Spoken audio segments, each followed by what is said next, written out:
Okay. Hello. This is December 16, 2024, the fifth of our 5 autumn 2024 keynotes in the CUDAN Open Lab seminar series. And we're very happy to meet so many people from very many different places to join us to discuss with Iyad Rahwan, who is the director of the Center for Humans and Machines, and also the deputy director of the Max Planck Institute for Human Development, which is where your center is based. You lead a very large group of very heterogeneous people, and the whole notion, and I think this is sort of something which was sort of the surprising and fascinating aspect, to have a sort of center for humans and machines in the Center for Human Development, basically with the premise to sort of like do a kind of sociology where machines are not just like sort of the mediators, but also the actors in the social system. And but your work currently also ranges all the way to art. And you are also, I learned that in a sort of reverse visit, an artist. And that is sort of leading to a certain way of how you do research, which is something which I just wanted to give everybody to know, because that sort of like explains a way of thinking, which I find is really, really awesome. And as somebody who also can only think with a pencil on a white piece of paper, I find this supremely fascinating how other people do the same thing. So Iyad, the stage is yours. Please share your slides and take it away. Thank you so much for having me, and I must say that yeah, it's really a great opportunity to be able to speak to a group of scholars who are as unusual as we are in the Center for Humans and Machines. Can you see the slides now? Yes. Okay, so yeah, thank you for the very kind introduction, and yeah, it's always, I feel like there's a handful of research groups that are kind of like difficult to define, and maybe there aren't really many examples like them. I would say, you know, one example you mentioned earlier is one of those cases, as well as your research lab, and I think Center for Humans and Machines is also kind of a unique group of people. So today I want to talk about machine culture, and I'll explain what that means. I think it's a nice and intriguing title. At least makes you wonder. So first, because we have people from various backgrounds, I thought I'd give like just a little bit of background of generative AI, just kind of very short preliminaries, just for a couple of minutes, just so that people know what we're talking about and what I mean when I talk about generative AI. So generative AI has been kind of seen as this moment where AI doesn't just regurgitate things that we tell it to do, for example, through the use of tools or rules that it learns from data directly, but also that it's able to actually reproduce the data, right? So generate something that looks like the data. And it's a very simple idea, but it turns out to be very popular and very powerful as well. So the general idea is that you have some data sets, could be text, image, speech, everything that we can digitize basically. We use it to train what's called the foundation model. So the foundation model is something that just models this data, so understands the structure of this data. Then once you have a foundation model, basically this model acts as a kind of, if you like, cultural repertoire. You know, it's like a library that can speak and that you can interact with, and that can generate new books. And from that, you can adapt these foundation models to various kinds of specific tasks. For example, question answering tasks, information extraction. You can do sentiment analysis. You can do image captioning.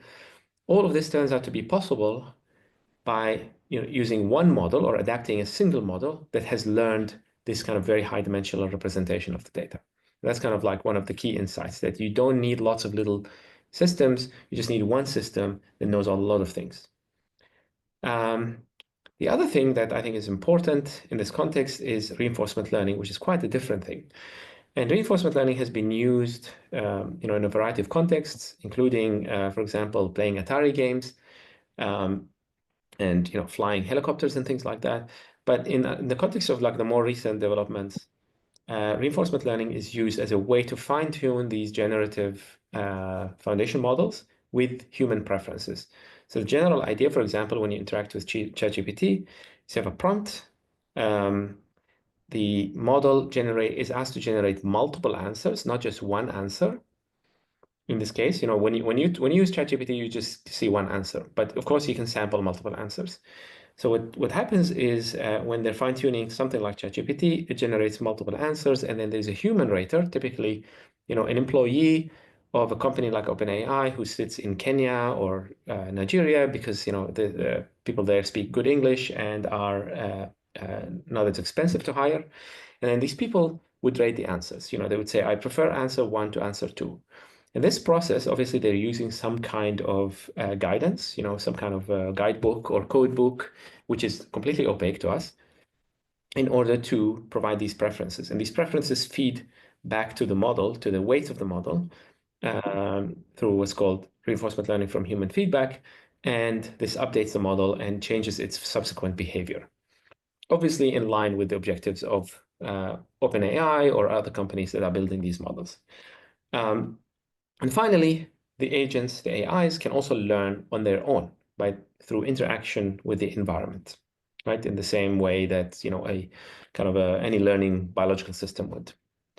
So this is kind of like general preliminaries. Now let's move to large language models. And large language models are really built on very simple kind of concept. So what does it mean to model the data? It's very simple. The principle, or let's say very simple optimization function, which is to guess the next word. So for example, if I say Berlin has great ... what would be your guess for the next word?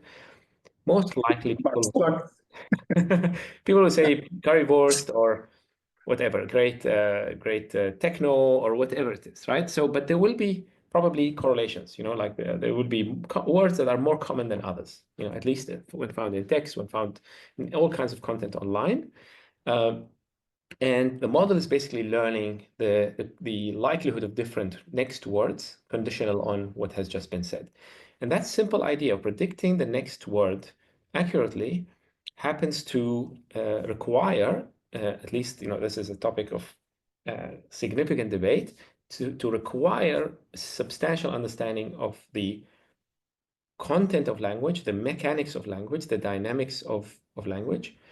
And if language is a projection of the world by other means, then learning the dynamics of the world, right?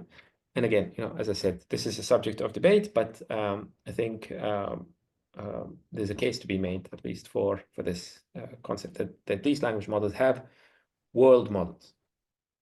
Okay, and of course, OpenAI launched ChatGPT, which was kind of really this moment that started all of this. It grew faster than any system, any app in history to that point. And there were lots of other chatbots of a similar nature. In my own artistic practice, I try to have conversations with them in order to see how they see themselves and kind of try to paint portraits of those in oil. But that's another conversation. But people are now talking to these things. We're using them to do everything from writing our emails to summarizing our papers, to helping us refine our ideas. But people are also talking to them as companions. People are falling in love with them. And this obviously has a lot of implications, because if these become your confidants, you become your source of information, then they have enormous power. I'm interested, especially cultural power. I'm interested in understanding this. Obviously, these things have demonstrated what can be seen as sparks of like an early artificial general intelligence system. This is a very highly cited but also highly controversial paper from Microsoft that claims these things. That claims that this is the first real kind of first proto AGI, if you like. And all of these things, about how various tests for, like, let's say, academic tests, from medical tests to the, bar exam in law, to various high school exams and college entry exams, these things are performing very well in them. And this figure is like a year and a half now. And obviously things have moved far more advanced from that. But who are these AIs? And I think it's important to try and understand their personality. Now, there's kind of like an emerging field of personalities of AIs, of these kind of language models. And I would say the idea is kind of old. It goes all the way back to Isaac Asimov, specifically to this character, Susan Calvin, who's a robot psychologist in the novel series, or in the series of stories dubbed I, Robot by Asimov. And Susan Calvin is not an engineer. Her job is to understand the psychological profile, the tendencies that these intelligence systems, which are engineered by somebody else, might exhibit. And these tendencies obviously shape the way they talk, right? So they at least in the human, you could detect them through the way the human talks, right? And this is what all psychometrics is about. But in the case of ChatGPT, we can also apply measurements that we apply to humans, we apply them to these machines. This is one of the early such attempts from people at the Technical University of Munich and other places, which try to identify what the political ideology of conversational AI is. And they test ChatGPT using a test used to guide voters in Germany. And they find that it's pro-environmental, left libertarian agent. Kind of sounds a little bit like somebody from California, right? And I don't think this is a coincidence, that the people who are building those machines are somehow building them in their own image. There's been more work looking at ChatGPT, GPT-4, as well as other agents. This is again unreviewed work. As far as I know, it's not published work yet, but they all kind of seem to converge on this. That a lot of these bots are sort of left-leaning libertarians, and or kind of progressive libertarians, right? Seem to be there are kind of exceptions. I would like to know which one is this one, this authoritarian model. But that matters, right? Because if you are maybe more conservative, you might not be as comfortable interacting with these things. And what if you have children, right? And I think this is where it gets a little bit sensitive.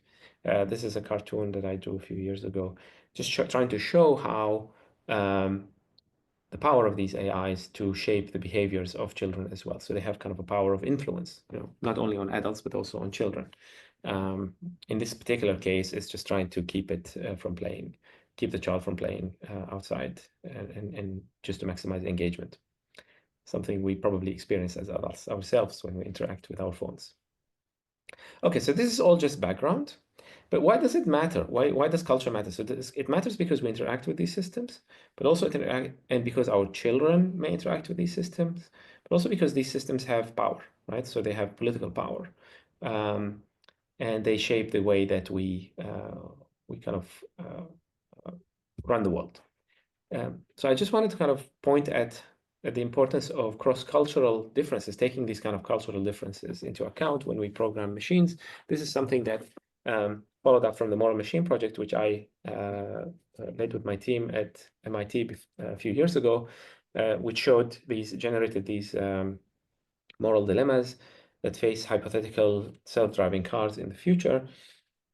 In this case, the car is about to run into these pedestrians, 3 pedestrians and a dog who are crossing a red light, but the car can swerve and hit this barrier, thus killing this one occupant. And the question is, should the car prioritize these people even though they're crossing red? Should the dog matter? Should the gender matter?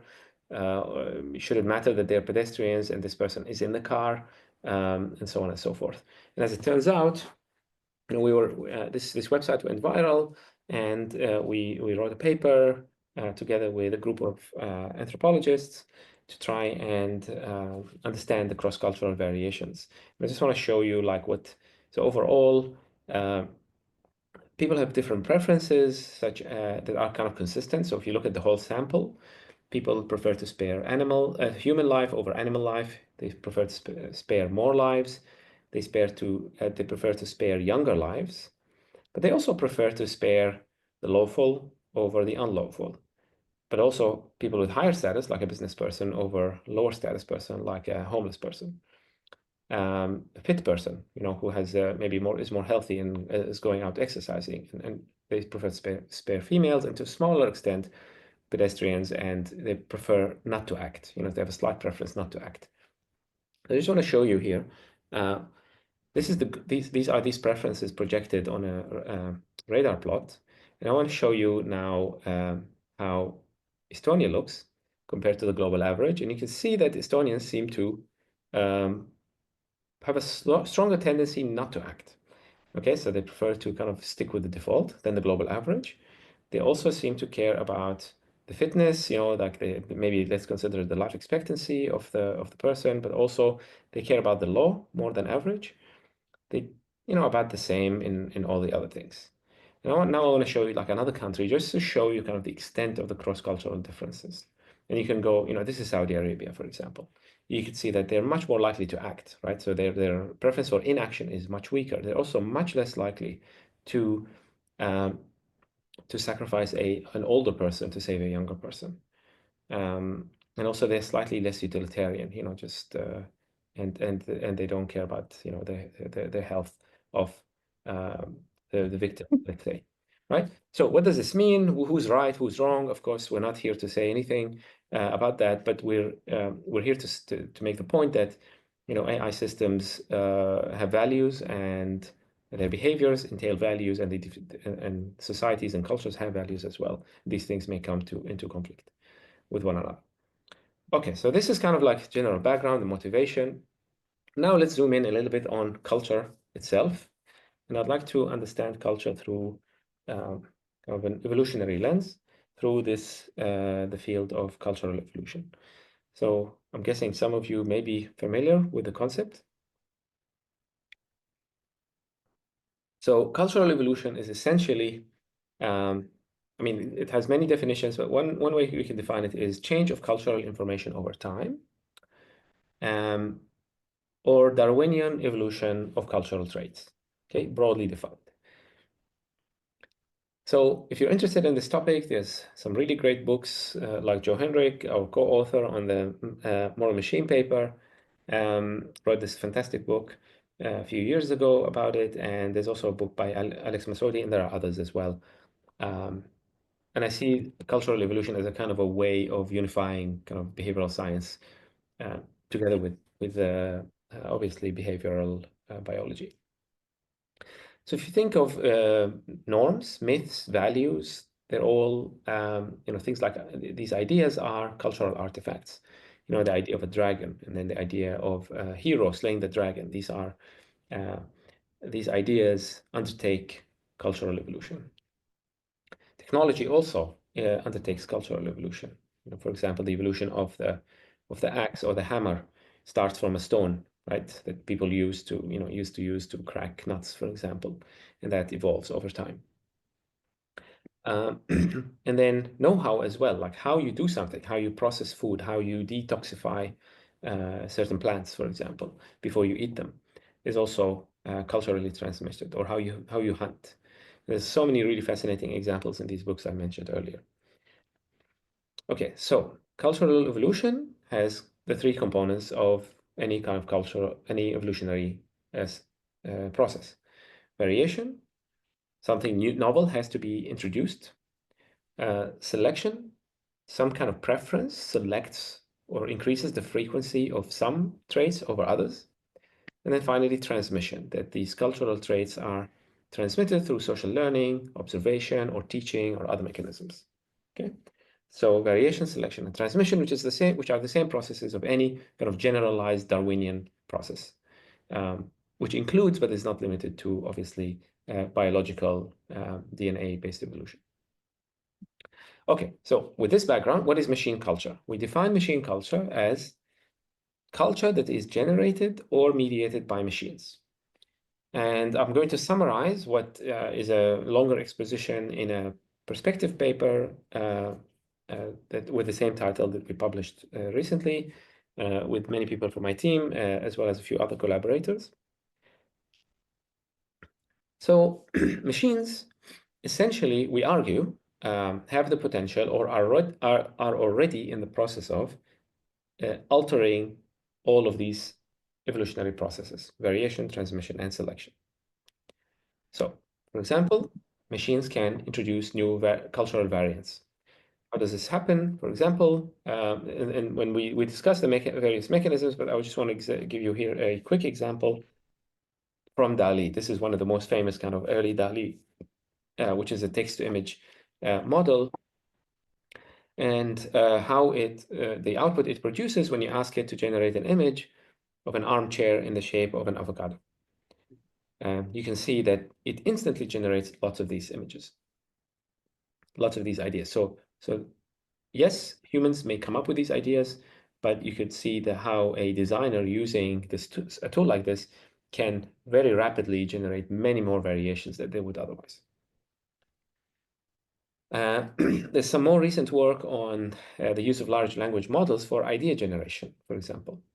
So the idea is you get some people and you ask them to generate ideas for, let's say marketing or something like this. And this paper compared like the basic ChatGPT, GPT-4 versus a kind of chain of thought reasoning similar to GPT-4o1.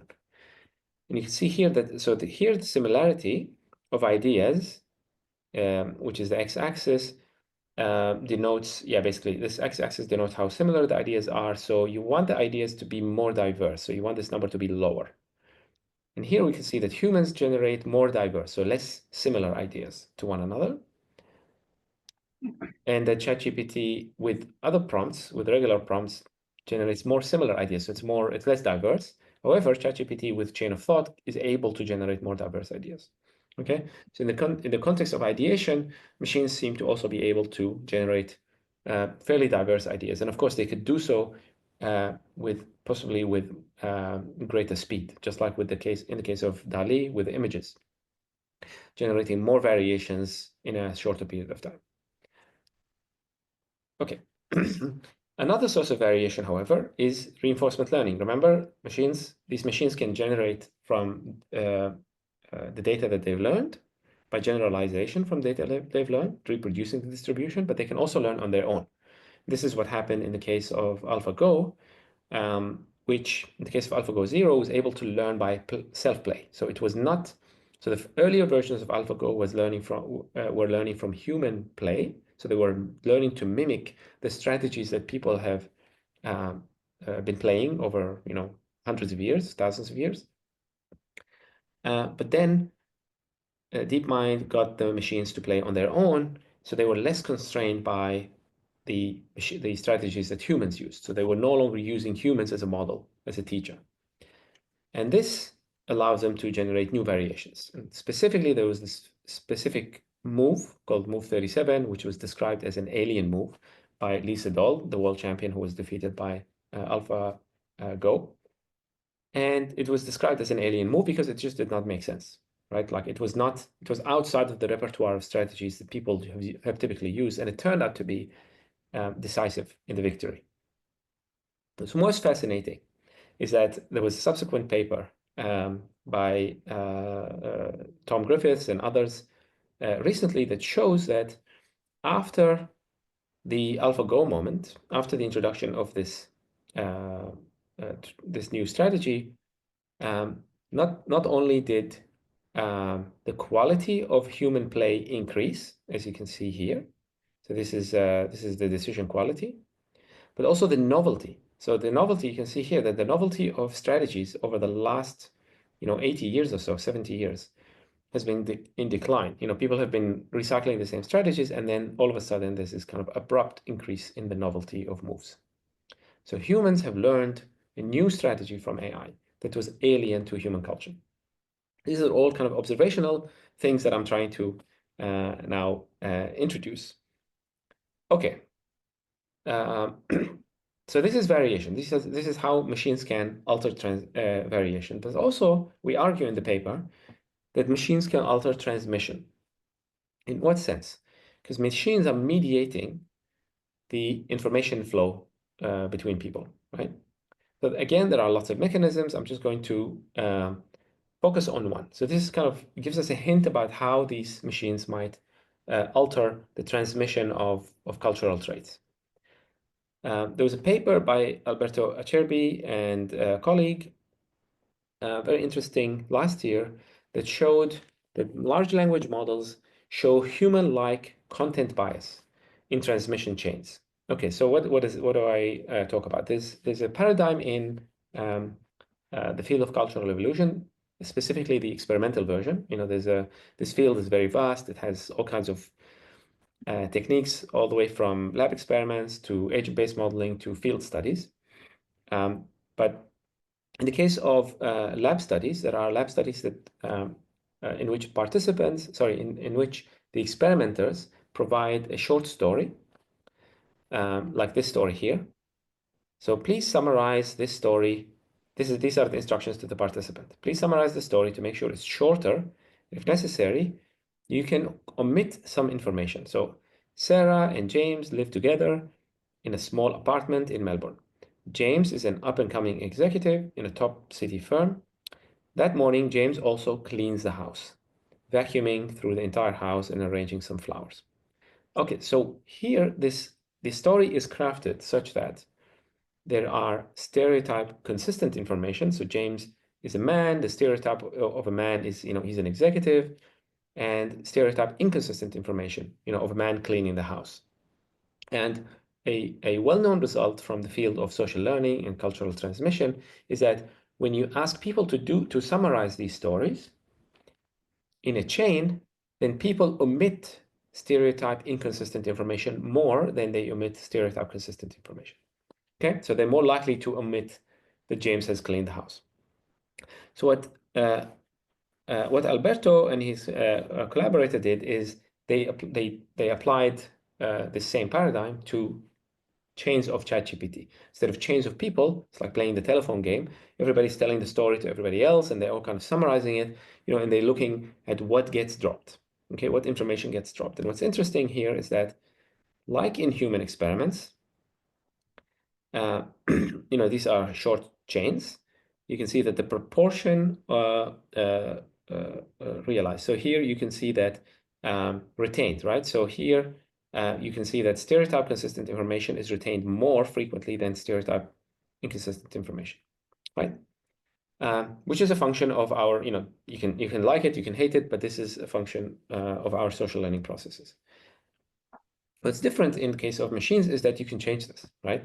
You can alter what gets retained because machines are programmable in ways that humans are not. Similarly, machines like these kind of transmission biases are also known to retain negative information more than positive information because negative information perhaps is more useful, right? For example, about some kind of norm violation.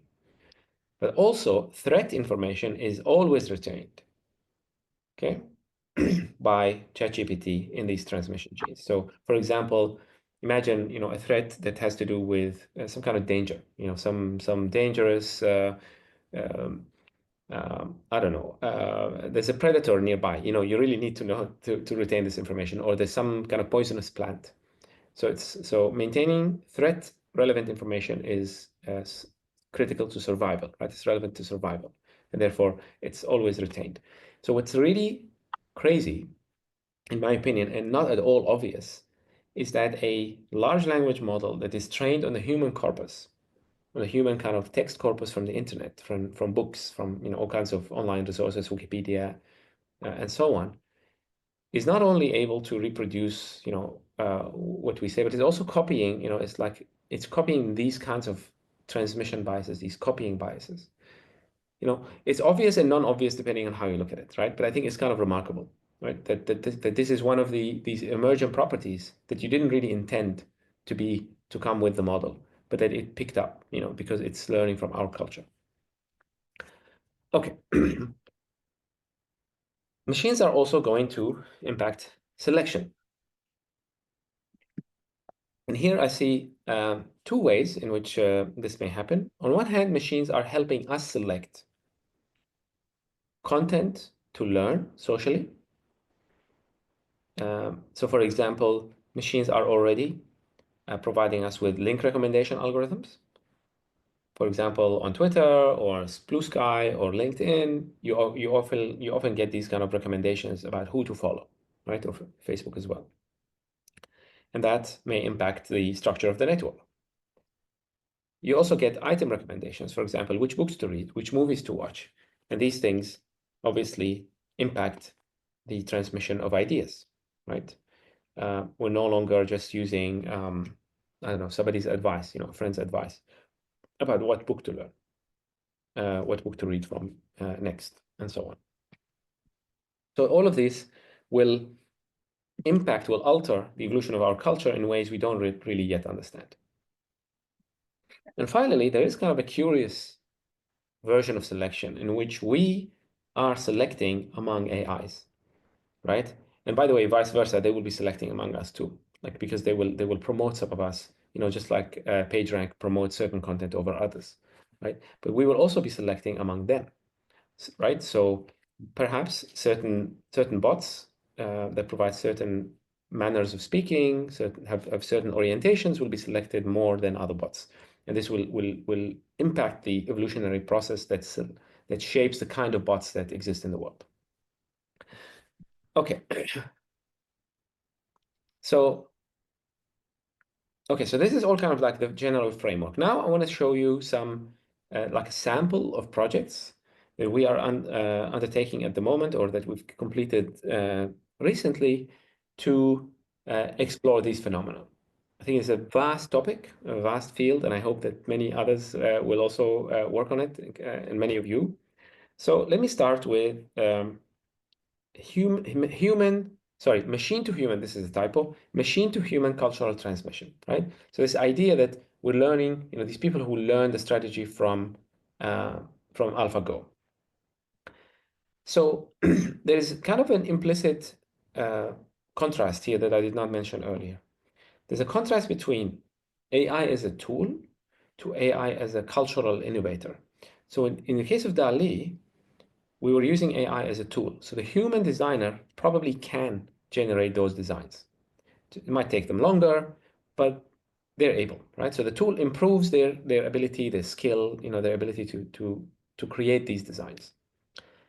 Something like AlphaFold is somewhere kind of, it's able to make superhuman predictions about the folding of proteins, but we cannot really understand how it does this, right? So it's opaque to us.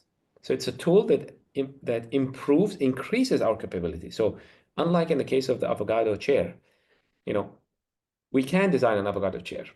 We can't predict the folding of proteins better than AlphaFold. It beats us, but it cannot teach us how it does this. It doesn't have a theory, at least not a theory that we can understand. And at the other extreme, AlphaGo is able to discover a new innovation, cultural innovation, that we can learn, okay? And we're interested in what's the difference between those things, right? So what's special about AlphaGo, and what are the conditions that create phenomena like the AlphaGo phenomenon? So we started in the lab, and this is our first attempt. I'm going to show you the first attempt.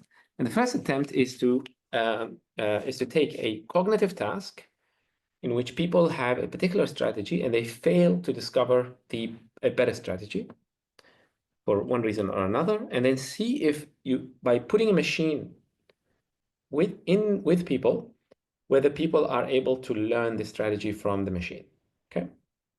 So this was our first attempt a few years ago. So we took this task, and the task looks something like this. So it's basically, it's a paper, it's a task from this cognitive science paper by various people, various cognitive scientists, including, by the way, Peter Dayan, who's invented Q-learning, in case it's kind of he's a colleague also at the Max Planck Society. So the idea here is that people would jump in this network. There's a network, directed network, and yet people can move from one node to another along these arrows. And as they move, they collect points, positive, or they lose points, right? So if you're at node 1, you collect, and you go to 2, you collect 140 points. If you go to node 4, you lose, you collect 20 points. From 2 to 5, you lose 70 points, for example, right? And what happens is that this network imposes or induces a kind of a search tree, right? So this is a search tree in which, depending on which path you take, you may collect different cumulative rewards. What they discovered is that people prune these trees. Okay, so people have this kind of pruning of large losses. So if a subtree has an initial large loss, like -70, people simply don't consider this. They just skip it, perhaps because they're risk averse or whatever, and they're much more likely to just explore this part. So they may miss out, even if there is a large reward here, plus 140, see? They miss out on this reward. So the human exploration is biased in a way, because we're adapted for our own environment, is biased in a way that misses out the solution. Okay, and this is well kind of established effect. Okay, so yeah, there are more details which are not relevant here. So we did this, and we basically did this on a transmission chain. So we have people solving this task, a person solving this task, and then another person can replay how this person solved this task, and maybe copy the strategy that this person used. And we had chains of people solving it, just like the transmission chain in Alberto's paper, with the stereotype consistent information. And we had chains where there was a bot, and the bot does not have this bias. Okay, so it does not exhibit. Why? Because just like AlphaGo, AlphaGo 0, it's able to discover this because it's going to sample more uniformly, right? It's not programmed with this particular bias in mind.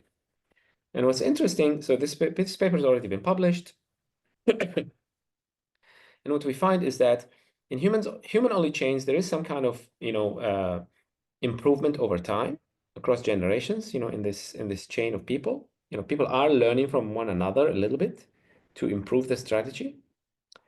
But if you look at what happens when we introduce the bot, so this is the delta reward with compared to the human-only chain. So you can see that when we introduce the bot, people copy the bot, and then the next person after, some of those people remember, are able to copy, but the solution quickly dies out. Okay, so yes, so social learning improves performance. There is a slight improvement, initial improvement. So one person learns, or two people, but the chain quickly, as soon as there's noise in the copying, the cognitive bias takes over. And basically this new strategy gets lost.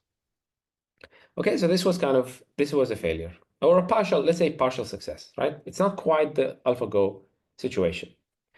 Okay, now you can say, well, maybe we need more ingredients. And there was another paper, incidentally also by Tom Griffith, published in Science a couple of years ago, that says, well, selective social learning may be necessary for cultural transmission.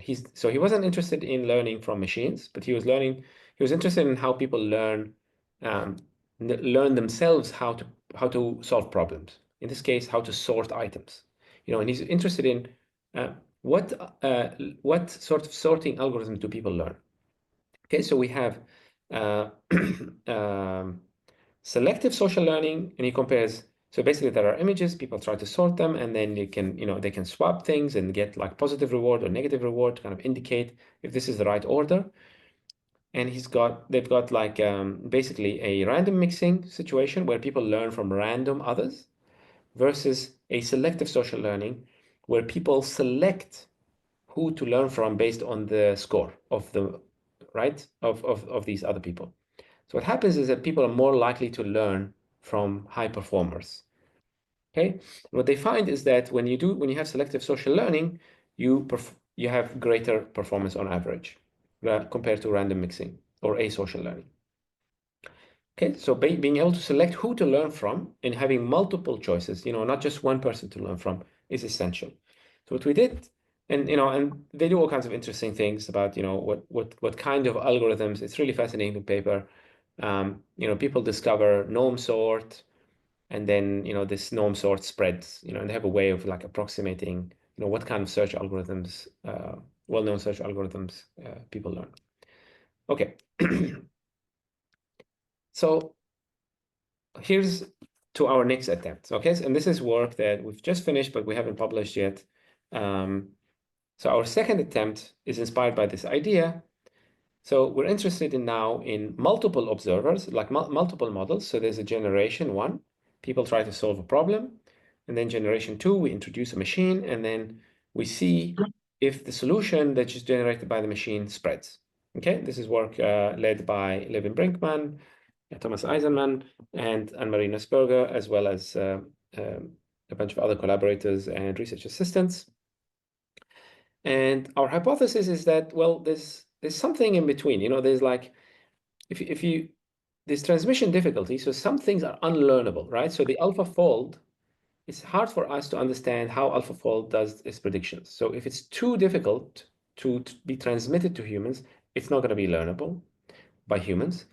And if it's too difficult to discover by humans, right? So if it's easy to discover by humans, then we will discover it. But if it's too difficult, but not too difficult, it's too difficult to discover for us, but not too difficult for us to learn from the machine, this is the kind of the zone of preservable machine discoveries. Okay, so this is kind of where we want to be. And this is what we do, right? So we have this kind of human machine culture in the lab. We have the, very population rather than a single model. They try to solve the problem, and then people can observe and learn, pick who to learn from. And then this information propagates or not in the human population. Okay, so and we have the bots only at the beginning. Okay, so here's what happens when you have human-only population. We ran 15 of those kind of, each one of these 15 runs includes, you can see how many participants, I think 8 participants per generation times 5 generations times 15, right? So this is a kind of a complicated experiment to run. And what we find is that the adaptive strategy is not discovered in 14 out of the 15 runs. Okay, so only in one single run was this discovered somewhere towards the end. Okay, like somewhere at random, somebody discovered this and then quickly spread. Now, with machines, the machines have discovered it early, right? And then it quickly propagated. So in 9 of the 15 cases, the adaptive strategy was permanently preserved. So not only was it was introduced by the machines, but also permanently preserved until the 4th generation. In some cases, it also died out in this case. Okay, so it's not a guarantee that this new way of solving the problem would be preserved. Okay, so this was in the lab, a kind of what I think is the first, I believe, is the first demonstration of machine to human cultural transmission that is sustained, sustained as a kind of a norm for how to solve a problem within the lab. Question now is anything like this happening in the real world, in the wild?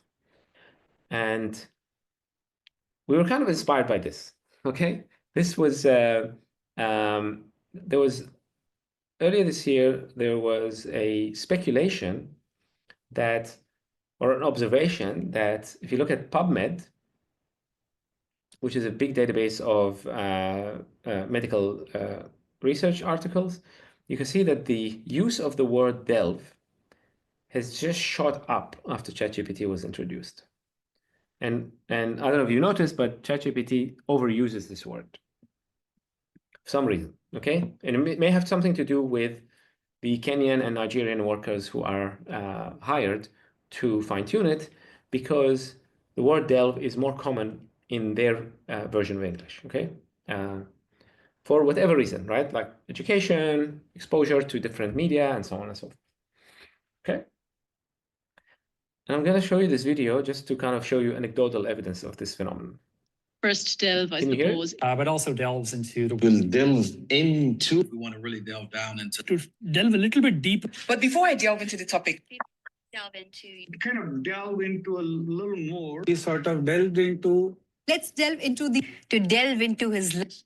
To help us delve deeply and that you delve deep into helping. We delve into theory. A little bit of time to delve into it. And had already delved into with Rhapsody in Blue. Start delving into that stuff. I chose to delve into doing economics. When we delve deeper into the impacts, I don't need to delve in the example. we do delve more into.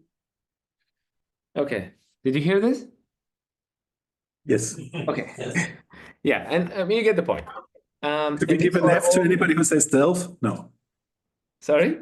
Should we give an F to everybody who says I that? think I'll leave it up to you. But now it's kind of become a dirty word in the lab, and we sort of we people get embarrassed. So I think there's a counter signaling now of not using it. So where is this coming from? Maybe people are using it to ChatGPT to prepare the paper or prepare even the talk, right? But also, people are reading these papers and then maybe they're using it in their papers and their talks. So we don't really know what the mechanism is. But the question is, can we detect causally that the introduction of ChatGPT has altered the way we speak, right? Not just the way we write papers, like not copy paste. This is the hard bit to kind of to ascertain. So what we started with is we downloaded hundreds of thousands of videos from academic talks. And, we ran them through various filters and analyzed them. And what we found is this. First, we did this kind of initial sort of, two-stage regression with a cutoff point here with the introduction of ChatGPT. You can see here, for example, the word delve. This is the regression line before, and this is the regression line after, right? So how it just increased over time. The same goes for realm, meticulous, and so on. And these are words that are that have been identified as more frequent in ChatGPT. And there's ways you can quantify this frequency, and it's these findings are kind of are robust to this, to changing how we define what makes a word kind of ChatGPT-like or ChatGPT-ish.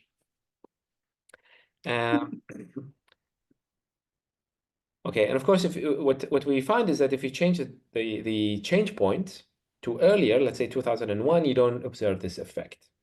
Actually, more recently, we started doing, because we're really interested in causal evidence, in being able to make a causal claim, not just a correlational claim, which is what we have here. So we've done two things. One is we started repeating this analysis, not just with academic talks, because this paper went for review, and some of the reviewers raised a valid point that maybe people are using ChatGPT to prepare the talk, and then they're just speaking the talk, right? So we started looking into podcasts, so more kind of spontaneous interactions, and we find that it still holds there. And the other thing we did is we used what's called a synthetic control. Okay, so what we did is we constructed, because there are, you need a control word to compare to that looks like delve before ChatGPT was introduced, and then you observe that it's different after ChatGPT is introduced. And there's a technique which was new to me at the time, called synthetic control, in which you construct, because no such word exists, you can construct a word as a combination, as a kind of a linear combination of other words that are similar to delve, that have similar dynamics before the ChatGPT was introduced, and you can basically optimize for this fit, that they're as similar as possible, and then you observe what happens afterwards. And now we're basically finalizing this analysis. So of course this has all kinds of implications, like if our culture is this paper has showed that by some people from Oxford University has showed that if you train LLMs on LLM-generated data, then over time, you basically lose the tail of the distribution, and then you lose the signal, right? And there's a kind of a model collapse. And obviously, for us, what's relevant is if LLMs are influencing our culture, what does this say? What are the implications of the use of LLMs in human culture? It's going to produce diversity in our culture. And that still remains a very difficult and open question. So let me recap, and then we can have a discussion. I spoke about cultural evolution more broadly, the concept of machine culture, and argued how AI has the potential to, or is already changing the processes of variation, selection, and transmission of cultural traits. And then I gave you some snapshots of different projects that explore machine to human cultural transmission. A first partially successful attempt in the lab, more successful attempt, and then finally observational causal identification in the wild. And this is obviously, we're just scratching the surface, so this is really very early work. But I think it explores a very challenging and important, culturally important research question or phenomenon. So these are the some of the relevant papers, if you're interested, and thank you so much for listening. Thank you very much. This was very rich. Thank you very much. You could leave the slides on. I moved them to the sides. They were large and they're there, so we could actually, but like if you like. And are there any questions from the audience? I have a big one, but I can go. Yes, go ahead. No. Okay. So I truly appreciate your presentation because a lot of these topics have been in my head for the past couple of months, and you put so much perspective to it. First of all, my name is Mohsen, and I study artificial intelligence for sustainable societies as a master's student here. And the topic that I'm really fascinated about is language models and their interactions with human beings. And I see precisely this last effect with model collapse happening a lot around me, with people using language models to do everything from weekly tasks to theses to speeches and to presentations.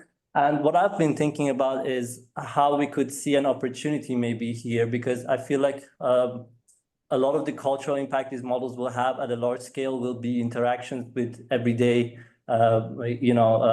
human beings in which language is used.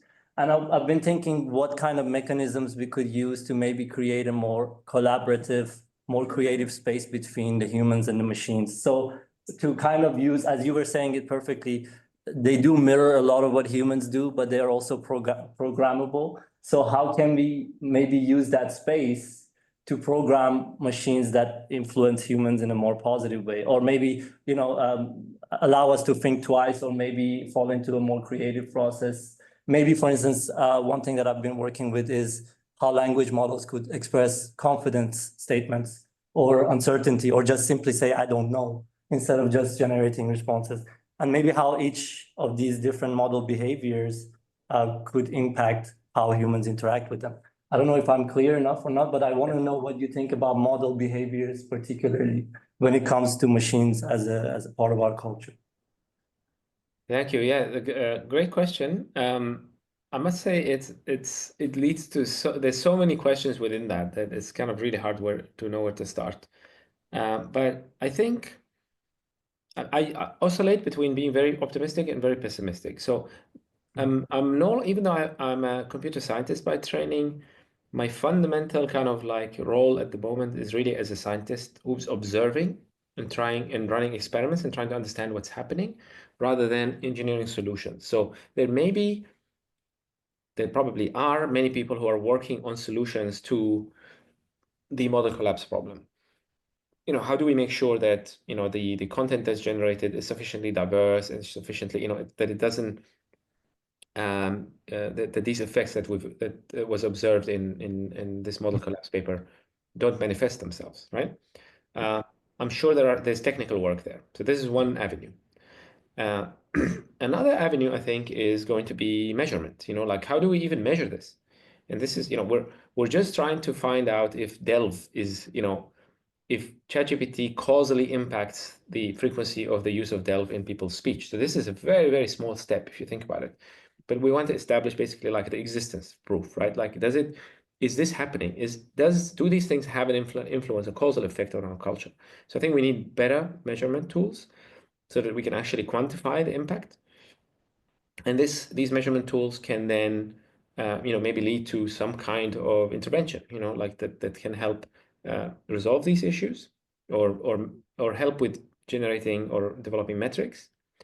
But yeah, there is a fear that if this is true, that there will be this kind of cultural, what I call cultural collapse, not just model collapse, but cultural collapse because of the models, because most of the content we're generating is assisted, is AI assisted. But part of me also feels like more optimistic because I think the solution may be already in the rest of the system. You know, like if you look at just the LLM itself, yes, it may kind of like, if you just put a loop with it, you know, with LLM learning from LLM generated content, then things kind of collapse.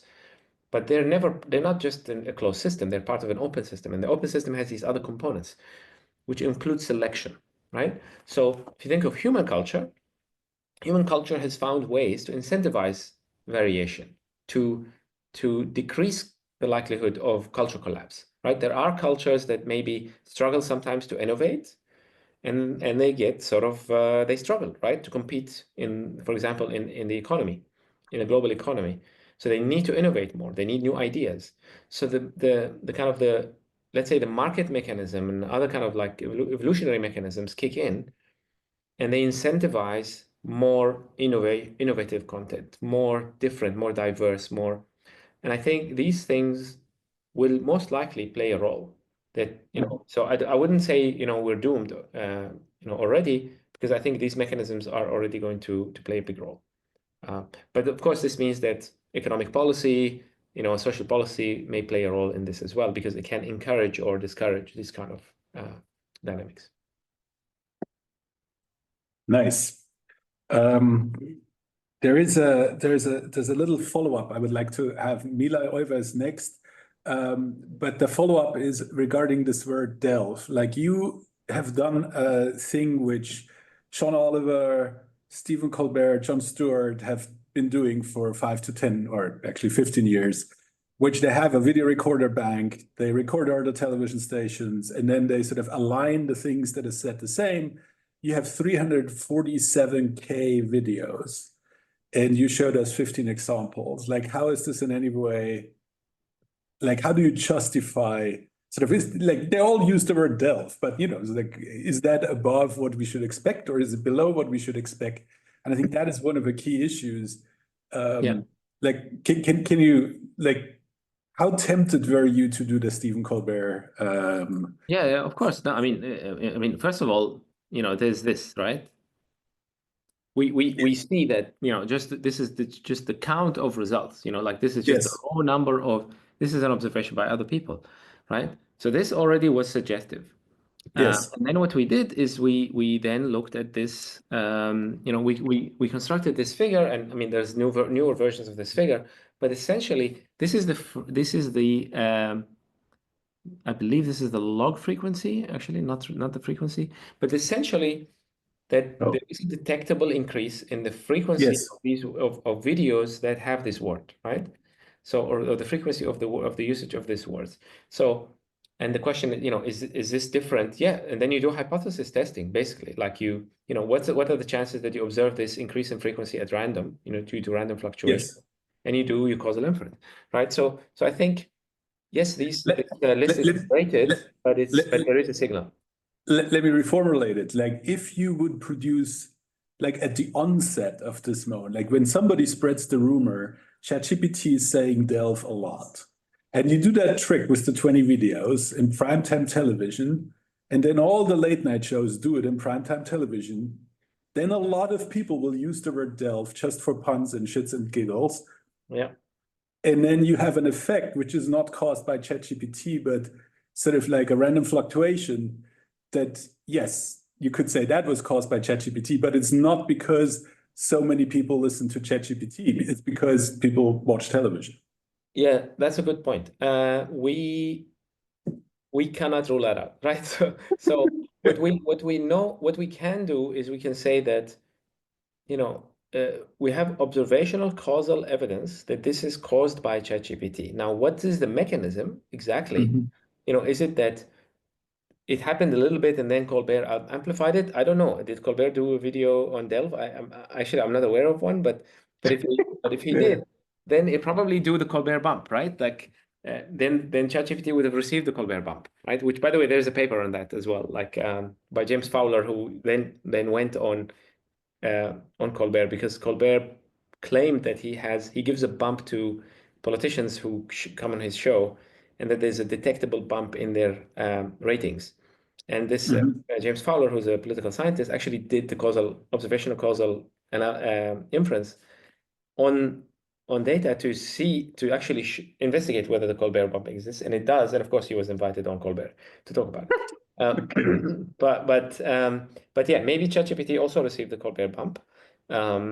We don't know, but in a way, our findings are like the chance that the whole phenomenon is kind of artificial I think is very low. That there is nothing, and that people imagine that ChatGPT was saying delve too often, and then they were the cause. That I doubt, because because it's not just delve, it's a bunch of other words. It seems to be like the top 10 kind of most GPT-ish words that are really driving this. For which you can detect this phenomenon, and there's a systematic way of arriving at those words. We just don't pull them out of a hat, right? So there's a kind of systematic mechanism for identifying them, and we see this. But it's possible that there are all kinds of mechanisms. Are people writing this? Are they writing transcripts, for their papers, or people reading papers written by ChatGPT, and then this is how it's transmitted, or is it something on TV? We don't know. But in a way, it's beside the point. Just 2 words about this thing. But this very picture. There's Mila, Arno, and Anastasia. Raise your hand. We will. Mila, Arno, and then Anastasia. All right, thank you. Super exciting talk. I really enjoyed everything. I actually wanted to continue a little bit about this kind of like machine to human transmissions, and also about the selections that you already addressed a bit. So I was just curious if you, in the studies where you kind of like looked at the kind of like machine to human transmissions, did you also kind of like look at somehow of the contents of these new suggestions, or the situations in which this kind of like new information was spread more widely, and you showed also an example where it was not distributed. So, yeah. I mean, I think this is a very new phenomenon. We don't really, we have, as far as I know, AlphaGo is the first time in history that we invented a machine, and the machine discovers something, and then we learn this cultural knowledge from the machine that we would not have learned otherwise, right?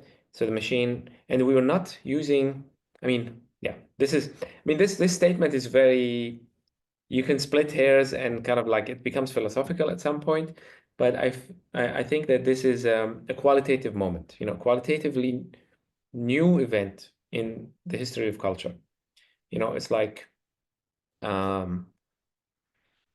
think it's momentous because every tool we built before that was enabling us to do something that we already knew how to do, just faster, with more force, with more but we kind of understood, right? Like, especially with know-how, right? So when it comes to how you solve problems, we already kind of knew the mechanisms, and then the machine just kind of improved on those mechanisms. But this is the first time, I think, that the machine discovers a new know-how, right? But I don't think there's many of these cases, right?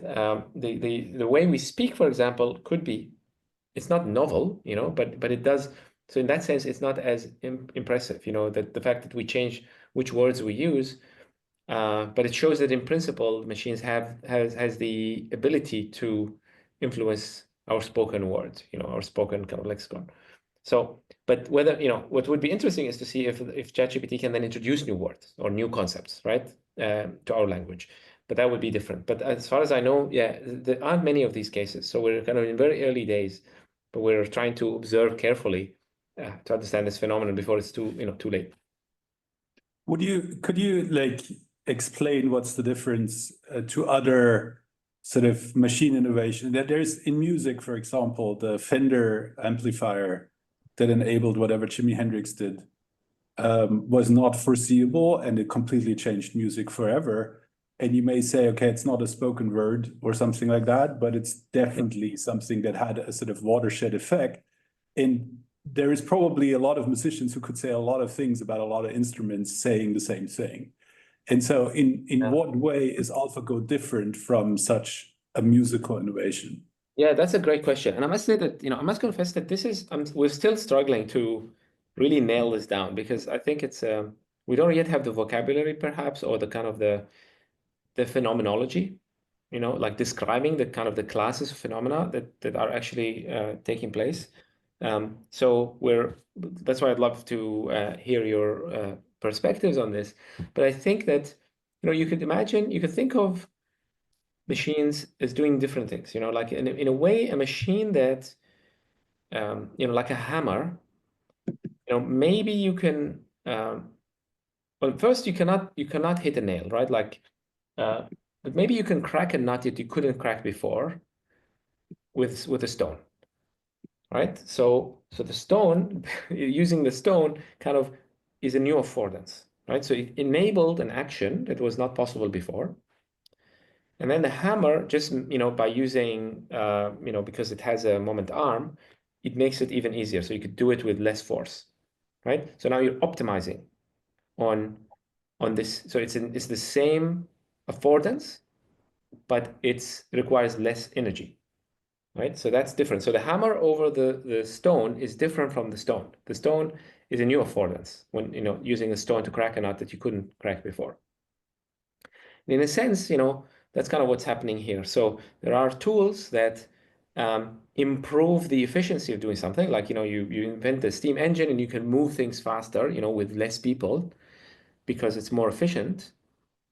And then there are tools that open up new affordance because, they help you fly, for example, right? So they help you make a new sound that you couldn't make before. And now you have an affordance in the language of design, a new affordance, which is to make a sound that's completely novel, right?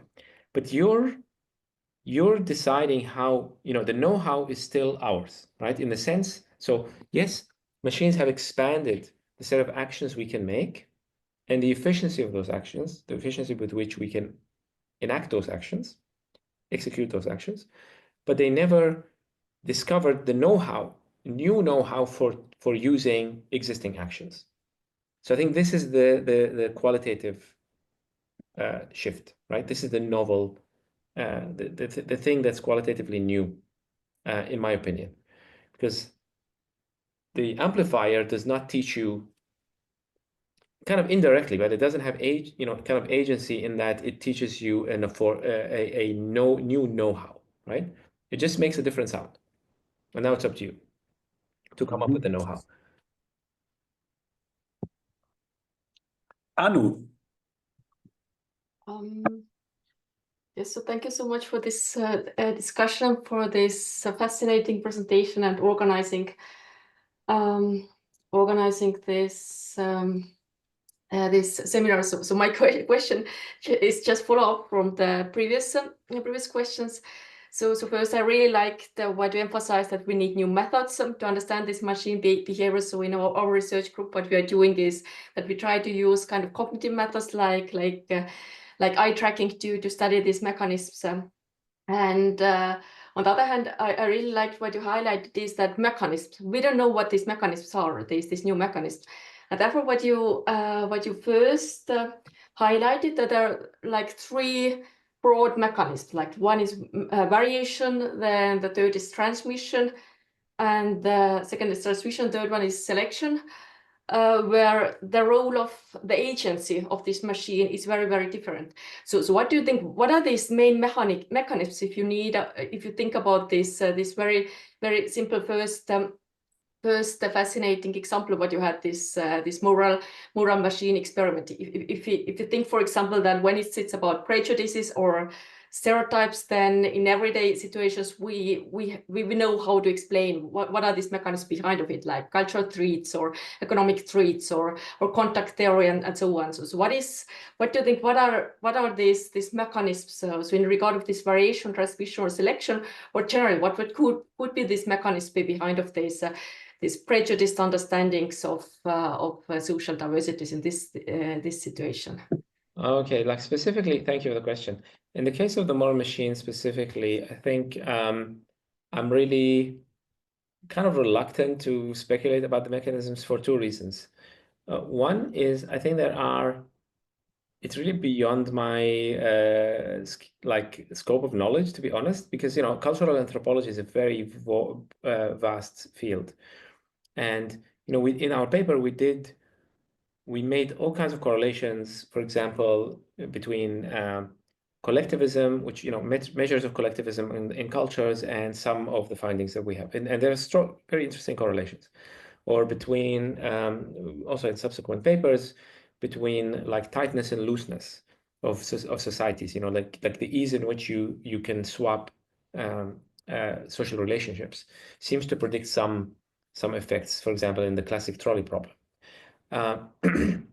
So there's things like this, but first of all, they're correlational. Second, there's still kind of open questions in the field of cultural psychology, cultural anthropology, and so on, because we don't yet understand why these things exist in those societies. Like what makes a society become more collectivist or more individualist, or what makes a collectivist society more likely to favor, to value the lives of old people, right, or their role. Like what role are they playing in society, and what are the evolutionary mechanisms? I mean, there's all kinds of, there's a whole field of cultural psychology, and I don't really know enough about it to be able to really speak with authority. So this is the first reason. And the second reason is I'm also skeptical that because we don't really have a general theory of human behavior and human culture yet. I mean, I think there are outlines of such a theory, but we don't really have a full theory. So I think for me, I don't need to hang our findings on any kind of given theory for them to fall. For us, what's interesting is identifying the phenomenon, identifying the correlations, and posing them as questions to those communities so that they can dig deeper into them. And of course, posing those questions also to the computer scientists and AI scientists and designers who are building those systems as well, so that they take these observations, these phenomena into account in the design of their systems. For example, by making their AIs more culturally sensitive, right? So you could benefit. We could basically hand over this science, and this is kind of the role I see we play in our lab, is as kind of we map the phenomena. So we're scientists.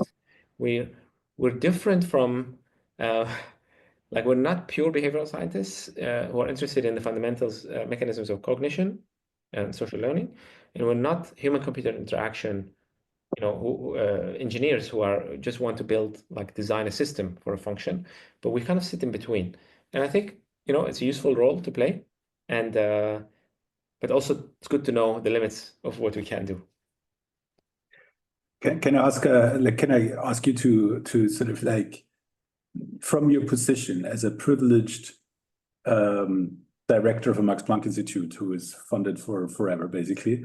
I like what you said a lot. I'm in this business also since like 1996. Neo Martinez from the Peace Lab would say, it's feast and famine, because you run into the evaluation comment that is just correlational, it's just observation. But indeed, what you say, to observe the phenomena, identify the phenomena is super important. And it precedes the modeling, it precedes the engineering application. So you've survived so far, and you have not always been a Max Planck director. Anybody who tries to engage in this, like, what would you recommend them? Because they're constantly shot down by evaluators, by people who want to have causality and stuff like that.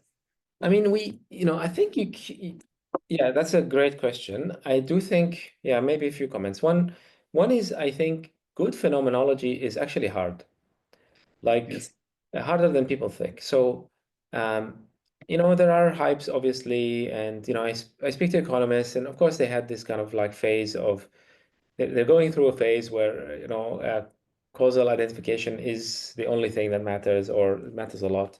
But there are people in economics who also value correlational evidence, and you can, so there are exceptions, and I think they recognize the limits of these techniques. At least they're beginning to. So, so yeah, you have to, I think, make a case, and you have to kind of I think it's useful to, it wouldn't be easy, but one can make a case and can kind of argue for, well, before you can come up with the full mechanisms, you need to map the phenomenon. And sometimes we still don't have a lot of unmapped territory that, fine, I could do work that identifies a mechanism that is very, very niche, very, that doesn't really matter so much. Or I can identify a phenomenon for which I can't do causal identification, but the phenomenon is very, just identifying it is already important and has consequences, even if we don't understand the mechanism, right? Or that it feeds into, the science that then explores the mechanisms. So this is kind of first, is a way of playing, maybe defense by playing offense, is to say that actually good phenomenology is a prerequisite for any good modeling. Because if you can't map the phenomenon well, or if you only map things in the lab that may not correspond to the real world, then you have some nice models and nice papers, but like maybe they don't correspond to anything. So you need to go to the messy world and do messy things. But at the same time, I think it's good to try to do causal identification when you can. So if for example, in our lab-based work, we can, right? Because we can do control and treatment. And in the case of, this Delft paper, the first version was just correlational, and then because there's a very smart economist on the team, he was familiar with this very novel technique for causal identification using synthetic controls, and that also that was very helpful, and we were able to expand the paper in that direction. So I think in this case, maybe it's paid for us to slow down and not just and maybe slow down the paper and say, okay, let's work with an economist, and they're going to be very picky about certain things, and there's a kind of friction there to make it happen, but there is a benefit, right? So I think it's good to explore by working with the economists or working with the people who have this kind of skills to see what can be added and how the work can be strengthened. So I think, in other words, if I can summarize, play offense rather than defense, and if you can't beat them, join them, right? These are the two kind of strategies I would suggest. Thank you very much. Anastasia. Yeah, thank you. Thank you so much. And thank you for the amazing talk. And I'm so very glad and thankful to Mike Tam, who invited me to join this wonderful workshop. So I have a kind of provocative question, which actually continues what have been discussed about Delft. I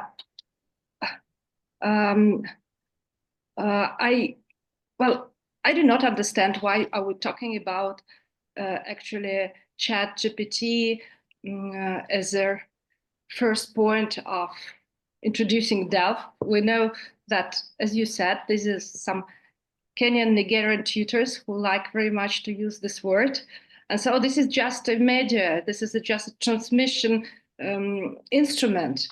And I really don't think it functions otherwise as some new words, like, I don't know, the brain rot, word of the year from Oxford. So it became very popular in TikTok. So TikTok is a media, people do watch TikTok, and now they begin to use it. And then, okay, the big dictionary says, okay, this is the word of the year. So the people who write papers, they use ChatGPT, but this is not ChatGPT who invented the use of the words, but there were some people who were like introducing, and this actually, but this was all just a comment, but this brings me to a really question I'm very interested in.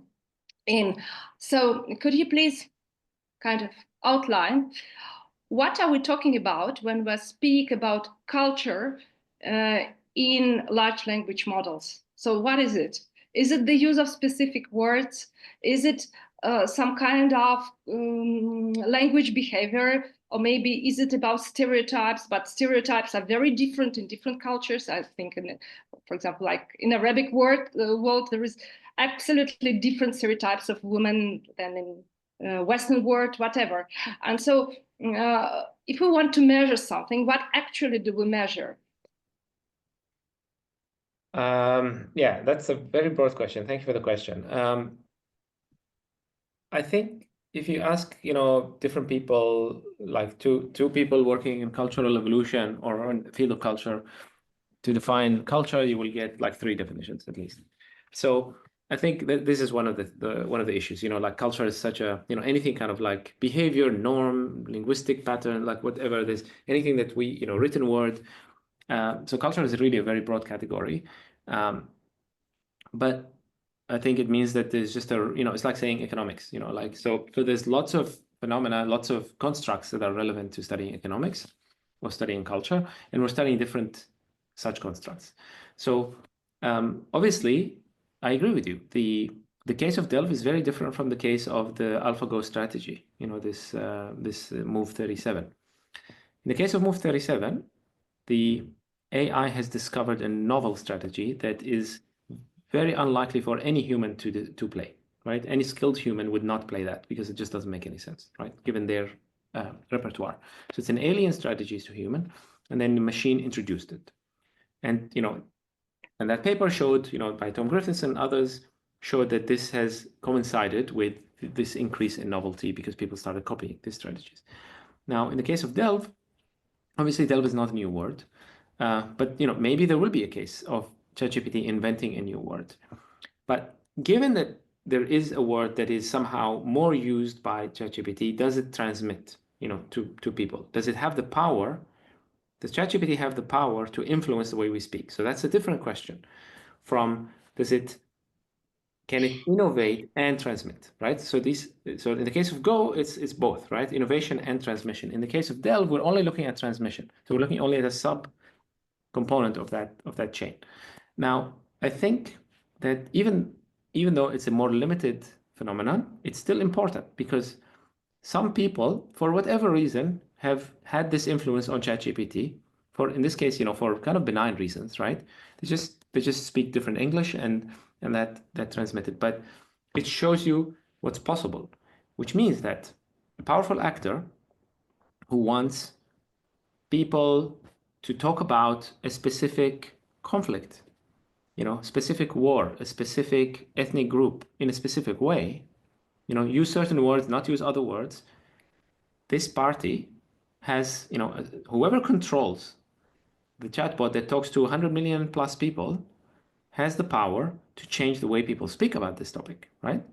So Delve is benign, but it showing this, I think, should be a warning sign, right, about other things, about the capability more generally, right, for cultural influence.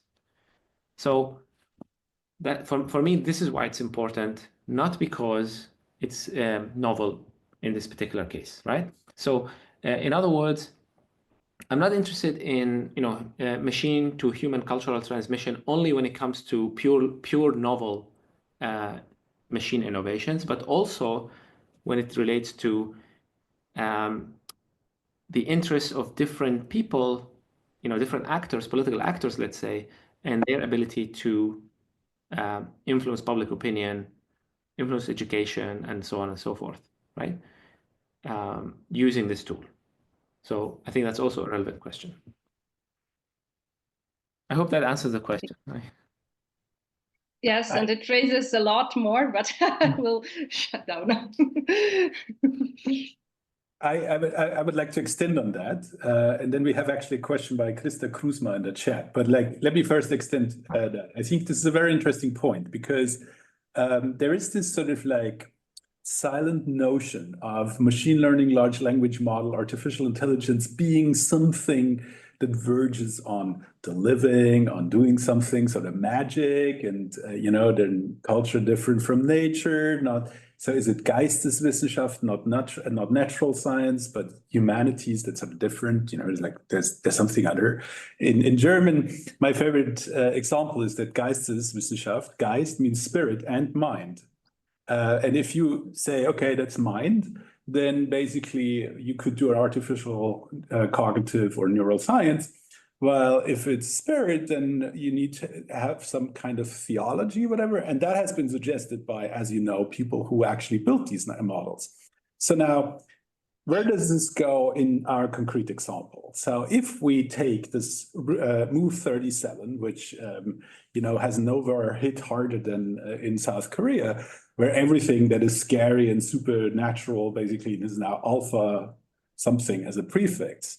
So if you take that, is that really something that is sort of verging on magic, or is it maybe something that the regular humans don't understand, or we don't understand even as a Go player, but something which can be measured as a higher order effect of the topology, of the function and dynamics of a large language model in a sort of mechanistic way? And that goes back to your other things, like you had this thing where you say a trained human corpus copies transmission biases, which you said is remarkable. Indeed, it is remarkable, but is it, as Stuart Kaufman would say, sort of the new sacred? He has a whole book on this, right? Or is it actually just higher order effects, which, and now here's the cool thing, which requires a science that we don't have done yet? So do we have to measure in different ways? And is our measurement maybe too stupid? But once we measure it, it's actually something we can explain. So higher order effects, is that something you would like? Would you say we need more higher order network science of large network models, or how? Or yeah, I think it's a thought-provoking question. I think we need all the tools we have, right, and more. So I mean, this kind of started with the machine behavior paper. Like the whole our main point there was that AIs are, and this is like we wrote this pre-ChatGPT 2019, that AIs are going to be agents in the world that are going to be subject to dynamics that apply to kind of living agents, living organisms, because they're also an agent that is adaptive and responds to the environment, is subject to selection and so on, and that we can use the framework of behavioral science to study them. So I think, as a scientist, I think we have lots of tools that we, from the behavioral sciences, which we can point at AI agents. And now this is becoming kind of more mainstream. People are doing all kinds of psychometrics on AIs, characterizing their personality traits, characterizing how they, the biases that they have and so on, which are all tools that have been developed to test bias in people, right? But now we're using them to characterize machines, but also we're developing tests for machines, because then you can probe their neurons and you can see, do they really believe what they say or not? So I think there's a kind of a new neuroscience of machines of kinds, and also a behavioral science of machines. And there's a confluence of this, which may look different from, obviously, neuroscience of humans. It's going to be kind of this merger of engineering, neuroscience, and behavior. And I'm interested also in the kind of the collective dynamics of these things. Like what happens, what are the social dynamics when you're not looking at the single AI, but you're looking at the dyad, or you're looking at the network, or you're looking at like social dynamics, economic dynamics. So I think we have lots of tools and lots of interesting questions. But I also think people who are more inclined towards the humanities have a lot to say about what does this all mean. Because I think as scientists, we want to, the humanities are also one of our customers. Like we provide kind of observations for them to also say, well, what do we do with this now that it can do this, or that it does do this? The same with the moral machine. So the moral machine experiment, on one hand, was informed people who work on the programming of autonomous cars and kind of algorithms for making the cars more cooperative and so on. But it's also informed people who are discussing the legal frameworks and the ethical frameworks to regulate them, and kind of are these questions qualitatively novel or not, and so on. And so we need people from humanities as well to talk about what is the mythology of this, what is the meaning, what values should we ascribe? Obviously this goes all the way to like, should we give agencies to the machines? Should we hold them responsible, and so on? And this is a dynamic conversation. So yeah, I feel we have a lot to do. There's a lot for science to do, but also a lot for the humanities as well. Okay, excellent. Mike, is this an extension or is it a new question? I have my own question. Okay, so let's do Krista first. So Krista Krusma, who can switch on the mic, says, so currently the literature in this and adjacent fields, for example, large language model alignment, is heavily centered on the English language. At the same time, we have studies that show that large language models can be less useful / harmless in smaller languages. I have the feeling, Krista has the feeling that this may result in a different type of cultural transmission dynamics where the machine can propose worse solutions than humans do and result in cultural erosion. How do you think machines can affect cultural evolution dynamics with regards to smaller languages and cultures? Okay, I'm just kind of like looking through the question again. So the idea is that with smaller cultures, they're more likely to sort of disappear or be somehow.